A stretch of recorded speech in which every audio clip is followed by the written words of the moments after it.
In 2017, President Vesey challenged the church to support Christ's mission through local and worldwide mission ties, and to build a bridge of hope to the future. The Bridge of Hope project includes funding the church's retirement responsibility first, and then building up the church's endowments. The church is called to fund the retirement benefits for the people who faithfully answered the call to serve and lead the church's mission. Around 1,000 ministers, staff, and families sacrificed through years, working for often less than competitive wages with the commitment they would receive financial support for their retirement. Fulfilling this call is at the heart of who we are as a people who seek justice and pursue peace.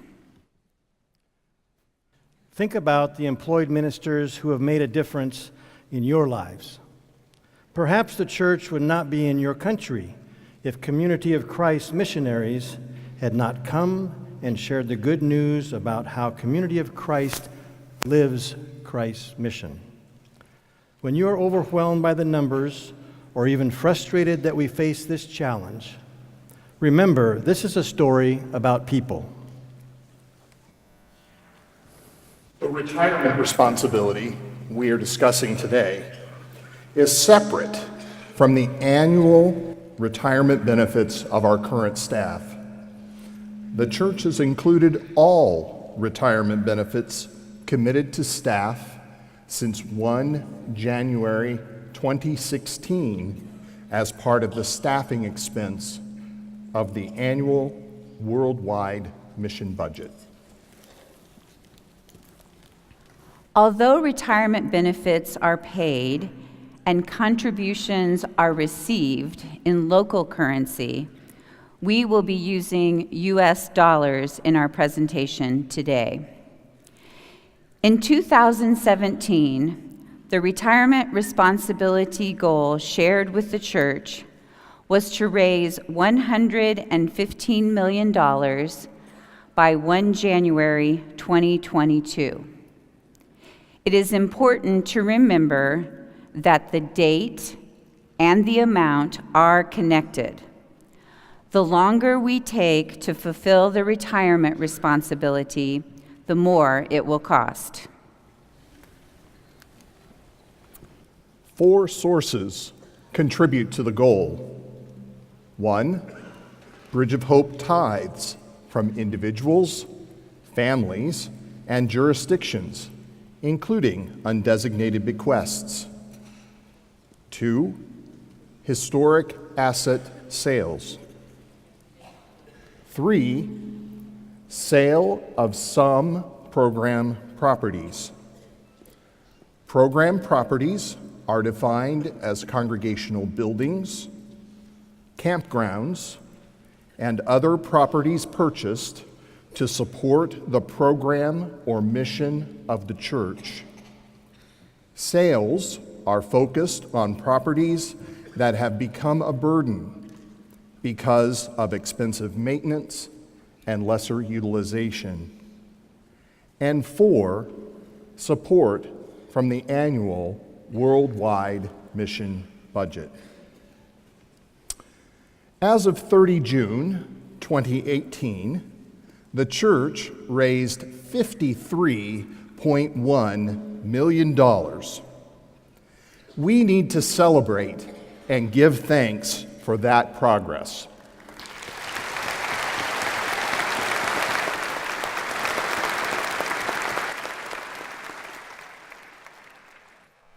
But we also need to remember that the church needs an additional $61.9 million to reach the $115 million goal by 1 January 2022. As we announced in November 2018, World Church leaders projected an additional $28 million could be raised from the four sources as shown on the screen. If the church is successful in meeting the $28 million of projections, the church would still be $33.9 million short of reaching the $115 million goal by 1 January 2022. The plan to fund most of the $33.9 million was through major historic asset sales.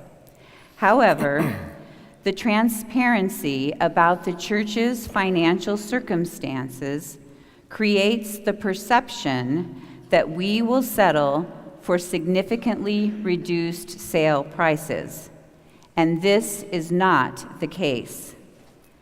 World Church leaders are unwavering in our commitment to fulfill the retirement responsibility, but we will not make unwise historic asset sales that are not in the overall best interest of the church. Without additional major historic asset sales, the other three sources must support more of the retirement responsibility.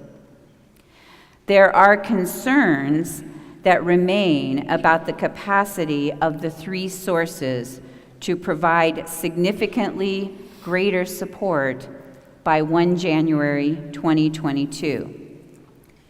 Any resulting shortfall will need to be borrowed from the investments of the church at a level much higher than described in the example you read about in the J2 paper that began on page 17 in all languages in the Monday Daily Bulletin.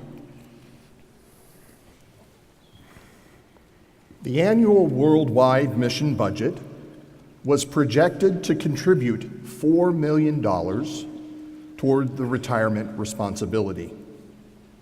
Unfortunately, current worldwide mission tithe trends indicate the budget may struggle to provide even this projected amount.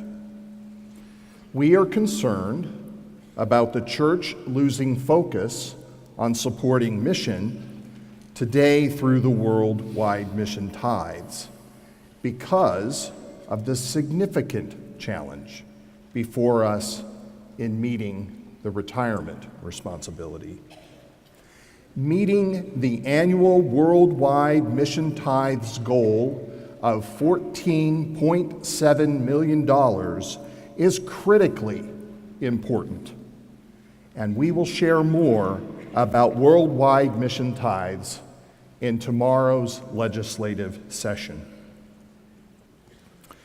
Without historic asset sales and with questionable budget support, Bridge of Hope tithes and net proceeds from the sale of some program properties will need to fund the $33.9 million.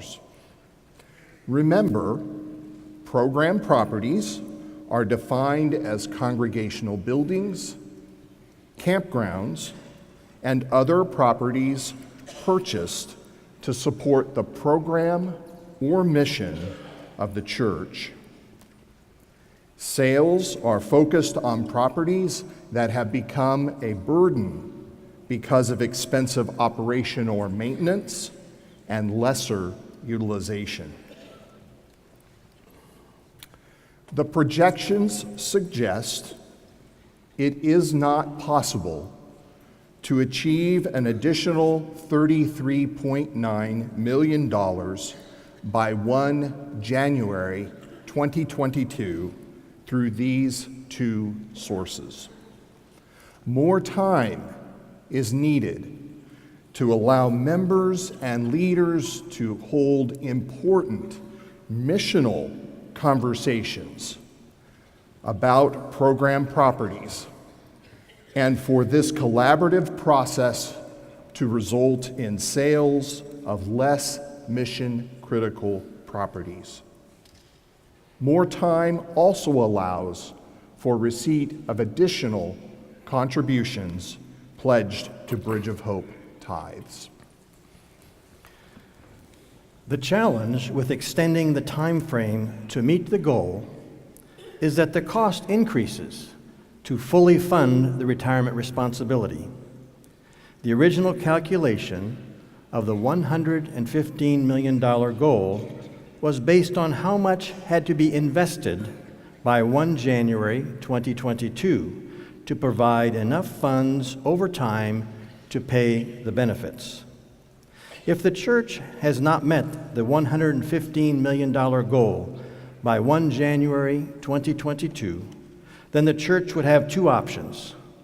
One, borrow the balance needed to reach the goal from the church's investments in January 2022.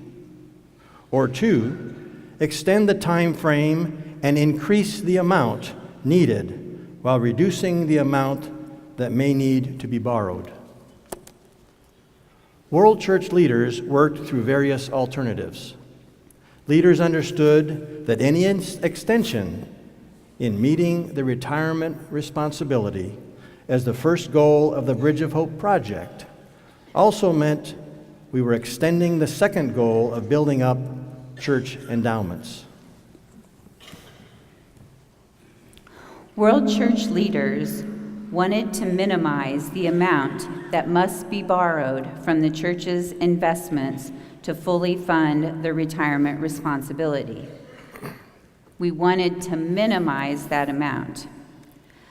Leaders recognized that extending the date allowed more time to receive Bridge of Hope tithes, more time to complete program property sales, and more time to arrange potential sales of historic assets. Based on all of the factors, World Church leaders decided a 2-year extension in meeting the goal, even though it meant an increase of $5 million.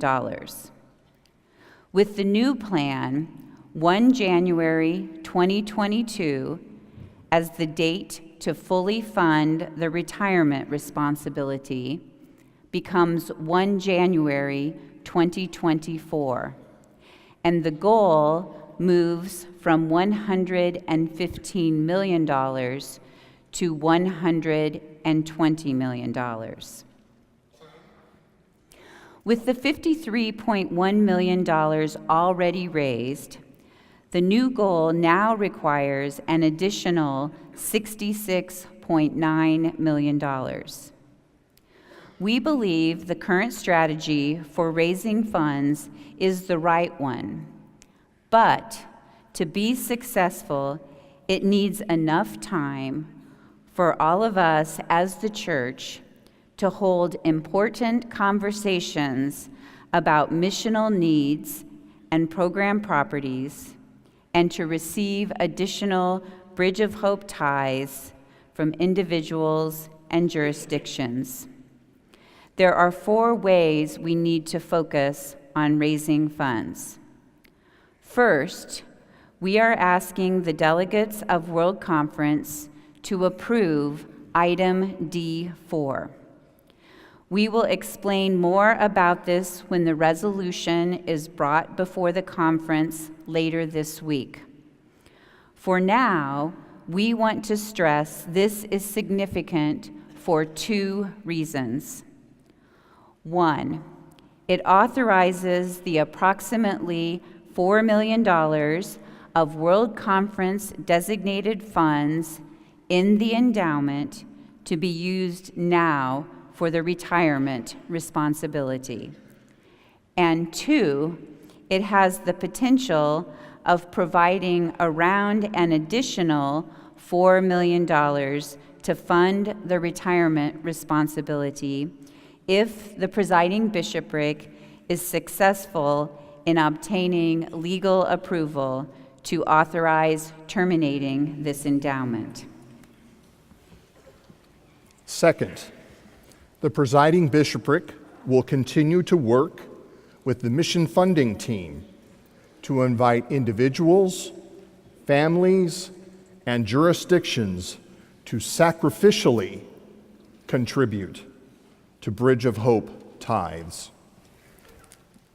Third, the Council of 12, with the support of jurisdictional leaders and the Presiding Bishopric, will engage the church in important conversations, evaluating missional needs for congregational buildings, campgrounds, and other properties. We will sell properties that are difficult to operate and maintain and less aligned with the church's unfolding mission, so the net proceeds can more effectively support mission as well as the retirement responsibility. And fourth, the Presiding Bishopric will continue to explore historic asset sales that can be negotiated for appropriate value. Additionally, the Presiding Bishopric will continue to make fiduciary decisions as the financial trustees for the retirement plans. First, we will continue to work with retirement benefit consultants, taking actions to lower the church's obligation while giving some participants options they might prefer, such as special lump sum offers.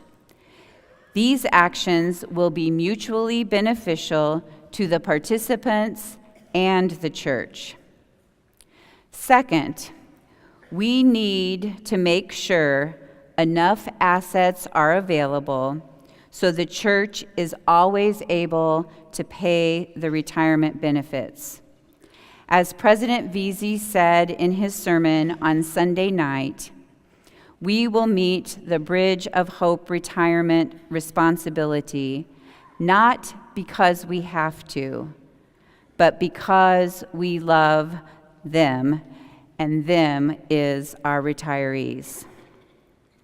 Therefore, World Church leaders are implementing a minimum balance for the affiliate investment pool and other investment accounts around the world for which the church, through the Presiding Bishopric, is the legal owner of the funds.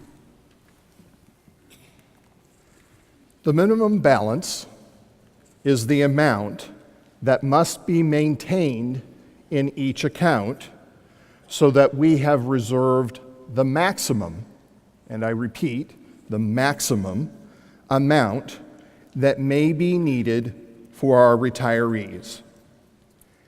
The account steward, such as the congregation or mission center, will continue to benefit from interest earned on the total balance in the account. Let me repeat that because that's very important.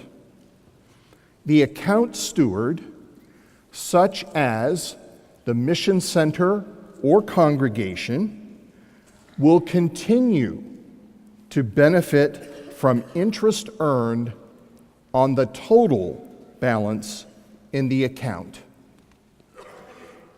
The account steward can continue to withdraw funds from the account following normal procedures. However, the account steward cannot withdraw funds that cause the account balance to drop below the minimum balance. As an example, if a jurisdiction, such as a congregation, has an investment account balance of $100,000 and the minimum balance is $65,000, the congregation will earn interest on $100,000 and can withdraw up to $35,000 plus any interest earned from that account. The $35,000 is the available balance in the account. The account steward will not be allowed to withdraw funds causing the balance to drop below $65,000, which is the minimum balance. World Church leaders believe that the minimum balance will have limited impact on most jurisdictions. If jurisdictions are using the recommended spending rate of 4%, then the available balance above the minimum balance should support continuing mission and operations, provided there's no major market downturn.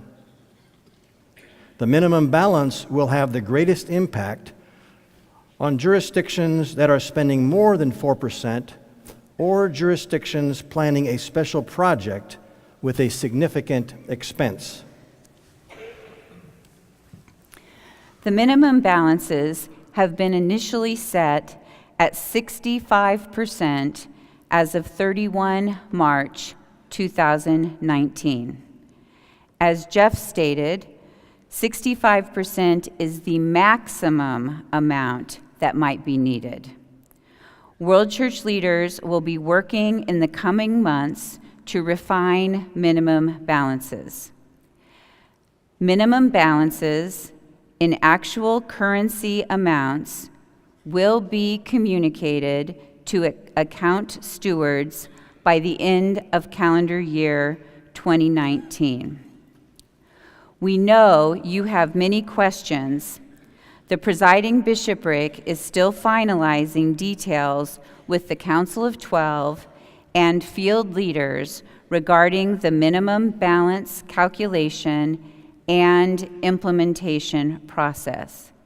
Communications will flow into the church as these details are determined over the next several months. The Presiding Bishopric will annually review and decrease minimum balances as the church makes progress towards the $120 million Bridge of Hope goal. If the church works together over the next 5 years, we can meet the retirement responsibility and avoid a loan from the church's investments. We know this will not be easy. It will require difficult conversations about mission and assets that are needed to support mission, while also considering our commitment as a church to meet the retirement responsibility. When we get to 1 January 2024, if the church has not reached the $120 million goal, we will have to borrow any shortfall from the investment accounts at 0% interest rate. The amount borrowed will not exceed the minimum balance that is set at that time. To clarify, the use of the words borrow and loan is for the sole purpose of expressing the Presiding Bishopric's intent to temporarily reallocate church assets held in investment accounts established by jurisdictions throughout the church to address the church's retirement responsibility.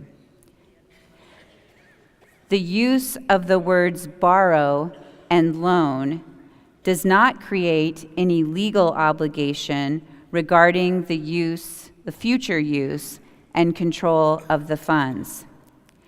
It does represent our intent that as future funds are received for Bridge of Hope, they will be used to pay back any loan that is required. Payback of any 0% interest rate loan borrowed from the church's investments will take an extended period and will be dependent upon 3 sources. 1, ongoing contributions to Bridge of Hope tithes. For example, if we have to borrow $30 million, there are over $30 million currently pledged through cash gifts and bequests to be contributed in the years following 1 January 2024. 2. Net proceeds from continued sale of some program properties. As the church evaluates its mission and how best to be the church in the coming years, we anticipate that additional properties may be sold, freeing members from the burden of operating and maintaining expensive facilities. These additional sales would provide net proceeds for Bridge of Hope. And 3, net proceeds from the sale of historic assets. The Presiding Bishopric will continue to look for opportunities to sell historic assets, balancing missional and financial needs. For now, our focus should be less on the potential loan that may be needed in 5 years and more on the mission-focused conversations and related discussions that must be made so that together we can achieve the goal without having to take a loan. This is a lot of information, and it may feel discouraging. However, church leaders want you to hear that there is a way forward. This story is about people, and it is worth the effort and can have a positive outcome if we all work together.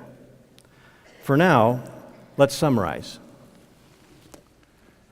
A 2-year extension from January 2022 to January 2024 was considered prudent to minimize impact to mission while allowing more time to raise funds through contributions and the sale of some program properties, thereby minimizing the need for a loan from investments.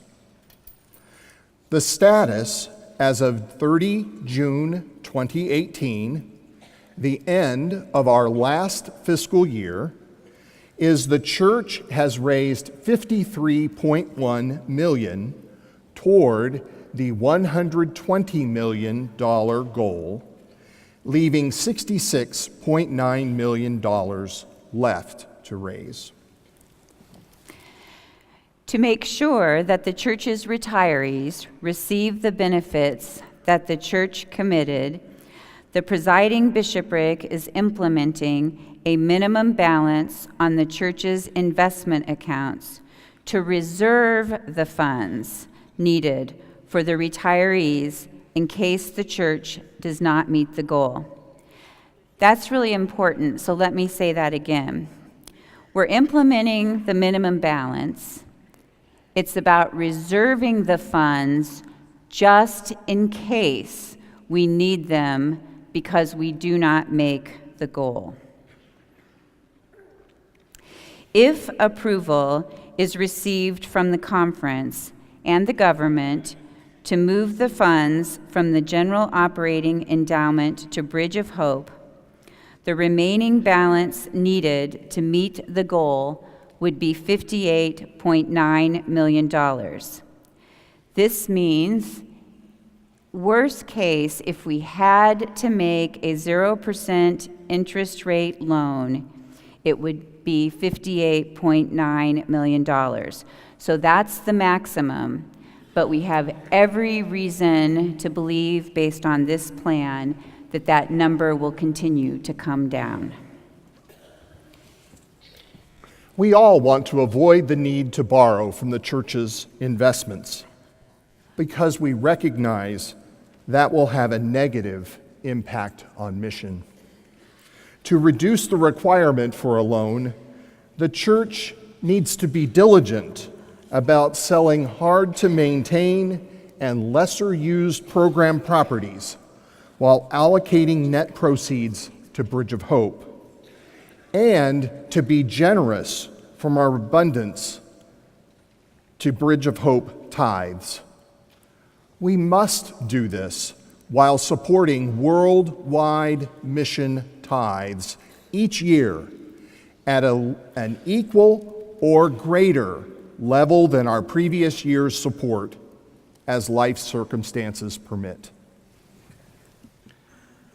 To meet the retirement responsibility by 1 January 2024, the church must aggressively work together in assessing program properties.